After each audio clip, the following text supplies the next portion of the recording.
В этом году исполняется 115 лет со дня рождения Тулегена Тажибаева, видного ученого, первого казахского психолога, академика Академии наук Казахской ССР почтили в Шымкенте. В самом центре города у его монумента собрались представители старшего поколения и молодежь, чтобы вспомнить его заслуги перед государством.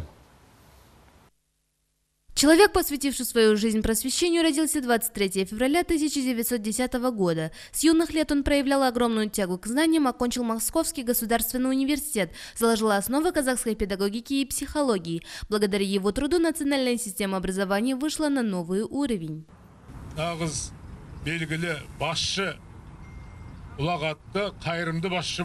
Это был не просто руководитель, а человек с большим сердцем. В годы его работы в Казахском государственном университете он всячески поддерживал студентов из сельской местности и сирот. Об этом мы знаем из многочисленных воспоминаний, запечатленных в литературе. Главным приоритетом ученого было просвещение и повышение образовательного уровня населения. Его педагогический талант помог раскрыть способности многим ученикам, среди которых будущие выдающиеся деятели науки.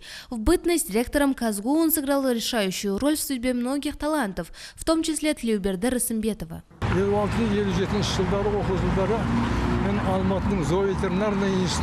В 1956-57 годах я поступил в Алматинский зооветеринарный институт.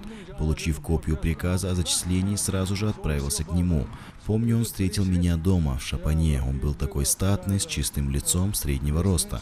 Увидев меня, он крепко обнял меня и сказал: «О, Айналайн». Сегодня имя Тулегена Тажибаева стоит в одном ряду с крупнейшими учеными Казахстана. Его труды и идеи продолжают вдохновлять новое поколение исследователей и педагогов. На протяжении всей жизни он доказывал, наука и образование – это фундамент развития нации. Асим Пернихан, Нургиса Абдажалелов, Алмаз Данабекула, новости.